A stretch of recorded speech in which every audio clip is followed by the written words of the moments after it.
y'all, I'm Sarah. Welcome to another episode of Widow Wit Wisdom, the place where we take grief seriously, but we don't take ourselves too seriously because honestly, humor is just one of my best coping skills. And while it does not replace therapy, it does save me quite a bit of money because I don't have to constantly call my therapist anymore. The humor gets me through. But on today's episode, we're going to talk about grace. The kind that you give to others when they're messy, and the kind you give yourself when you are the mess. But first, a few disclaimers and trigger warnings. If you hear a bunch of odd sounds and noises like birds chirping, chickens, dogs, cats, ducks, that is not a fancy soundscape that I added. That is my real life. I live on a farm in the middle of nowhere, and spring has sprung here. We got a little bit of rain, and all the animals are expressing their joy and excitement very loudly. So please bear with me if you hear weird noises. And of course, the dogs are always just trying to start a rock band. But as usual, this one comes with a big trigger warning because I am a widow who lost her husband to suicide. So yes, I talk about uncomfortable things in very honest ways, and it may or may not ruffle a few feathers here and there. But this is not a place where we are going to judge each other's grief or how we are doing it. We are just going to give each other some grace, and learn from it. So please don't judge me. I'm not going to judge you. And let's remember to give each other a little bit more grace, especially in grief, because a little bit of grace goes a very long way. Trust me. So buckle up, buttercups, for today's episode on grace.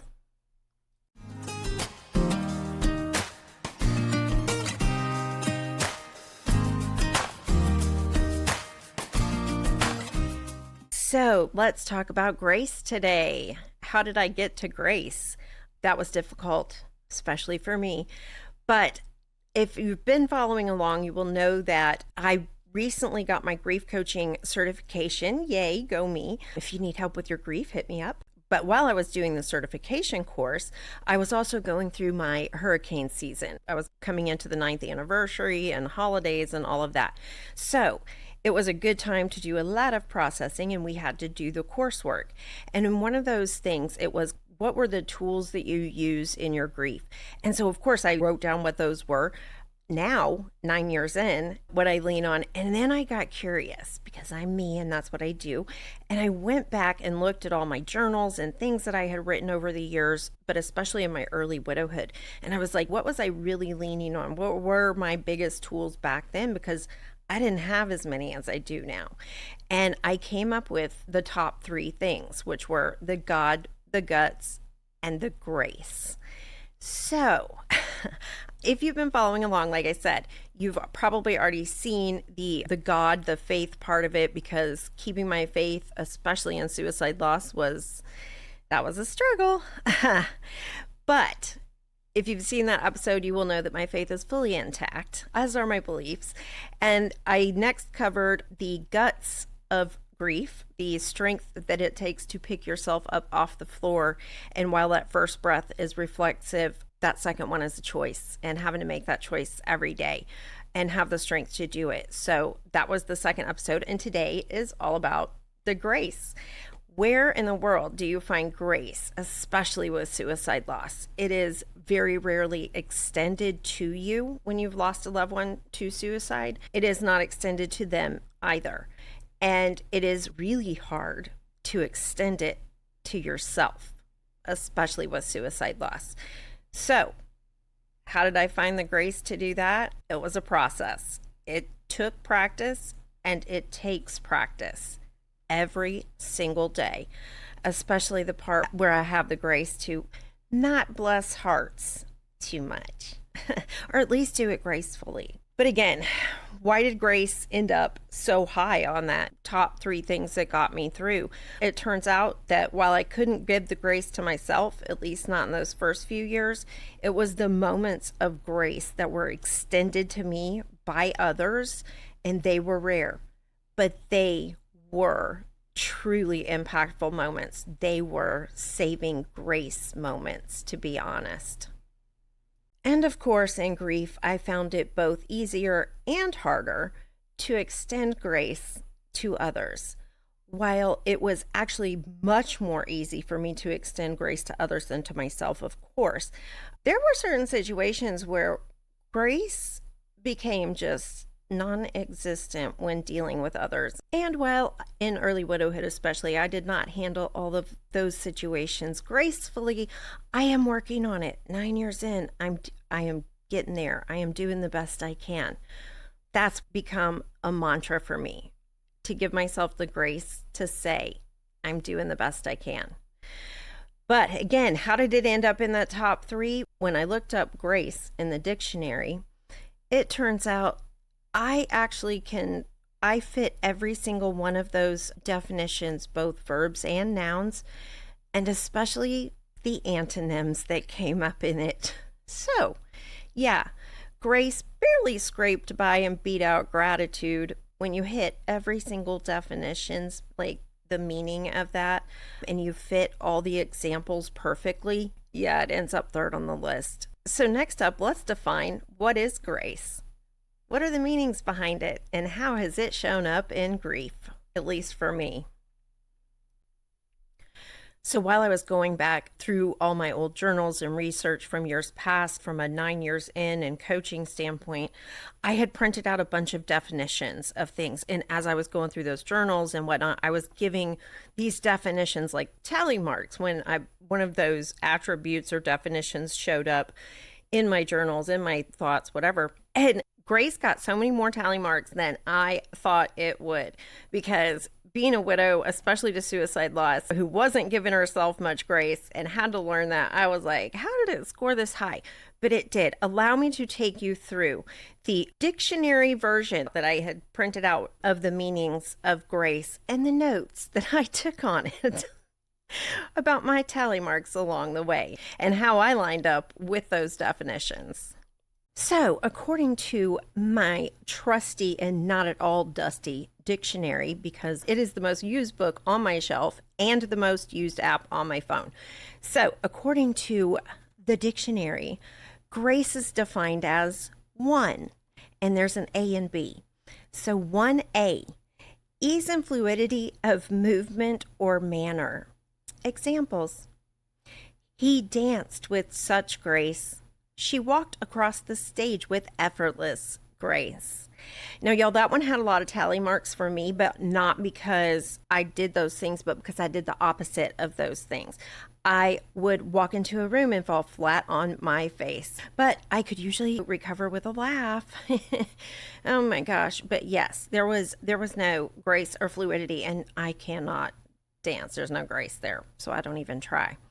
So definition 1B is a pleasing appearance or affect. Charm. Now, y'all, I got charm. I have that Southern kind of charm where I can bless your heart in 17 dialects, and it means slightly different things in each one. And yes, one of them is a prayer request in which I am begging God to give me the grace to bless you gracefully. Yeah, I had a lot of tally marks for that one. Also under that one was a side note that said, see also saving grace. The definition for that one being a redeeming quality or factor. And this is where, y'all, I knew for the first time ever I actually was in the dictionary, and you can find it under saving grace, because the example that it gave was one of her saving graces was her humor. So see, I'm in the dictionary. I got very excited. That one got so many tally marks. I think that's what pushed it over the edge, was the tally marks next to that one. So the second definition of grace has an A, B, and C. So there were some good tally marks on that one too. And again, not always for the right reasons. 2A starts with a sense of propriety or right, where you know right from wrong a little more. That one got tally marks, but like later on. 2B got a lot more interesting because it is a controlled, polite, and pleasant way of behaving. And the examples were accepted his advice with grace, handles her problems with grace and dignity, and showed grace under fire. Now, the number of tally marks that all of those got, and not always for the right reasons, were extreme. Because do I try to accept advice with grace? I do, but my face gives me away every time. It gives me away. Okay. I can't always keep it to myself. And now with the widowhood thing, I just blurted out too sometimes, sorry. But it's gotten tally marks, that's for sure. And handles her problems with grace and dignity. Grace, I try hard. Dignity, almost never. There is rarely that my dignity is intact. However, I just don't really care that much anymore. Kind of dignity burnt up in the hellfire, right? Widowhood. And of course, that last one showed grace under fire. I try hard with that one, but sometimes I just fire back. Texan, widow. Can't help myself. Southern style grace. That's what it is. 2C had some tally marks too. It is graces, plural. Skills employed when behaving in polite society, i.e., good manners. Now, good manners I was brought up in a household where good manners were essential as a child. It was expected of us. So much so that my mother actually sent me to private and group etiquette classes once a week for 3 years when I was a teenager in the Atlanta area. So, yes, good manners, I have that. I can do that. Honestly, though, why I got so many tally marks was because good manners and the grace of God sometimes was the only thing keeping me from throwing punches, plates, and my words at people. Let me tell you, so that one kind of got a lot of marks for that. One of the other definitions of grace that got a lot of tally marks from me for many reasons, both good and bad, was the more archaic one of mercy and pardoned. That one was hard. That was hard. I was hard to pardon myself. It was hard to give myself mercy. And I was definitely not being pardoned by anybody else out there. It was like all the what ifs and if onlys for me were like walking into a courtroom where I was both the judge and the prosecuting attorney, and there was no defense. No one was showing up to defend anything about me or to give me the mercy or pardon. Yeah, that one got a lot of tally marks for a lot of reasons, especially with suicide loss. It's a lonely road, and it is hard to extend mercy and pardon to others when it's not being extended to you. So that one got a lot of tally marks too under the grace department. Another one that came up is the temporary exemption or reprieve, aka the grace period. I had so many thoughts on that one. Like the grace period on grief needs to be extended way beyond. I think it feels like you get a year, maybe, if that. And with suicide loss, you really don't even get that. Yeah, grace period and reprieve, there seemed like there wasn't any. And if there is, mine felt like the car warranty they sell you when you're buying a car, where they're like so excited. Oh, everything's covered for 3 years or 30,000 miles. And you're thinking, yay, 3 years of everything covered. You missed that 30,000 miles part. And I live on a farm in the middle of nowhere. I have a 70-mile round trip to the nearest grocery store every week. And that's only maybe once a week. So I'm going to eat up that 30,000 miles in 3 months. I need more. I need an extension. So I have found the grace period in grief has been a lot like that car warranty, where I used up the miles way before the years and I need more grace. So yeah, I think the grace period should be extended quite a lot. But the next definition, of course, was the Christian definition of grace, which I think I pretty much covered where I stand on all of that in the faith episode. But just to kind of recap what the Christian definition of grace is, it is an unmerited, freely given favor and love of God toward humanity, primarily expressed through the salvation offered by Jesus. It is not earned through good works, but it is a gift that provides forgiveness, divine empowerment to transform lives, and strength to overcome sin. So that one got a lot of tally marks from me, of course. And if you watch those other 2 episodes on the faith or the guts, you will know I was begging for God's grace and mercy and counting on it the entire time and using that to strengthen me so I could gut it out. But I was begging for grace and mercy the whole time. And I had to beg pardon of a lot of people too. So yeah, grace ended up with so many tally marks in the definition alone department. Grace ranked 3rd on the list of what's gotten me through my grief. Mostly because there are just so many meanings of grace, so many ways to extend it and receive it. And they have all shown up in my grief. And even the smallest ones have been so incredibly impactful. And that's the thing. But how has that shown up? How do we extend grace and how do we receive it, especially when we're grieving? It is difficult. It has really, truly become a practice. It is something I had to really learn, both, again, mostly to accept and to give to myself. That was the hardest part for me. While I could early on pardon anyone else's behavior or reactions, I couldn't pardon myself. My husband died by suicide.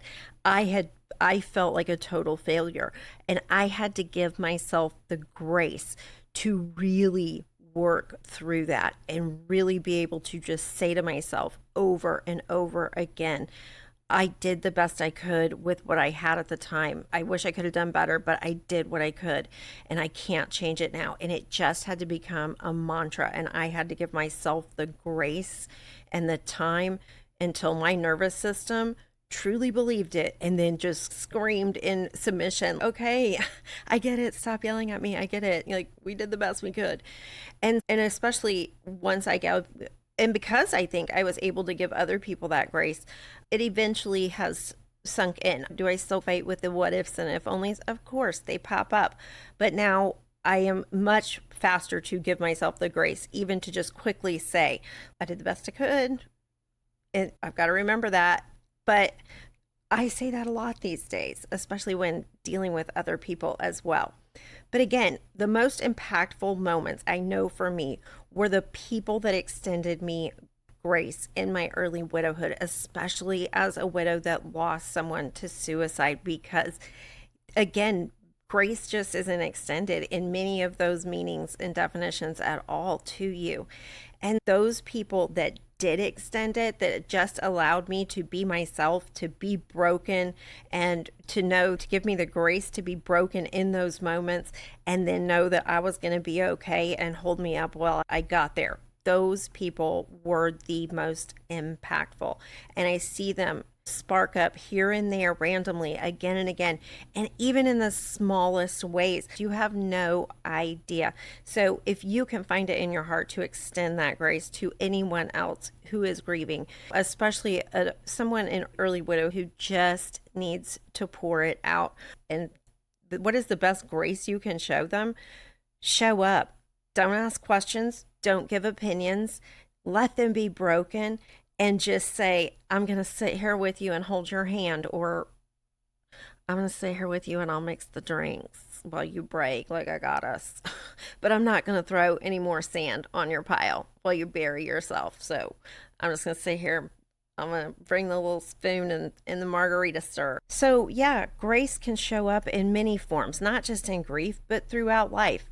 I know it has in mine. And again, in so many ways. Sometimes it is the grace to keep my mouth shut, or extending myself the grace to just take the day off or do what I need for myself. Small things like that. But it definitely is impactful when others have shown me grace in my anxiety and my panic and my widowhood. I know it has really helped me be more gracious to myself, and definitely to do that with others too. I try to remind myself daily that grace is a gift that I can both extend and receive to others and myself and receive from others with a little more grace and maybe a little more gracefully sometimes. So, how has grace gone and going in my grief? Of course, as you've seen, not gracefully, but getting better. And I'm trying to remember all the time, good manners, good manners. Anyway, I hope y'all enjoyed this episode of Widow Wit and Wisdom. Let me know in the comments how grace is going in your grief or widowhood journey, because I would love to know some of y'all's stories too, especially the bless your heart ones. And of course, if you could use a little extra help with your own grief journey and you need a good coach, send me an email at widowwitandwisdom@gmail.com. I'll put the email in the link below. And please remember to subscribe and share this episode or any of the others with anyone who may need a little more grace in their grief journey, or perhaps just a little more wit and wisdom. So anyway, I hope y'all enjoyed that. I will see you next time. And one more thing, quick tip. If you're like me and you keep track of those grace moments, know this. When you keep your mouth shut when someone says some really dumb shit, you get a lot of tally marks on a whole lot of those meanings and definitions. It's seriously like bonus points because you get to rack them up. Not only are you praying for God's grace, you're trying to give them pardon, and you are trying to pardon yourself because you may or may not go off on them. So yeah, you get extra points when you keep your mouth shut. I'm just saying. It goes a long way. Anyway, I hope you guys enjoyed this episode of Widow Wit and Wisdom. I will see y'all here again next time. And don't forget, always be the light in someone's day, even if it's your own.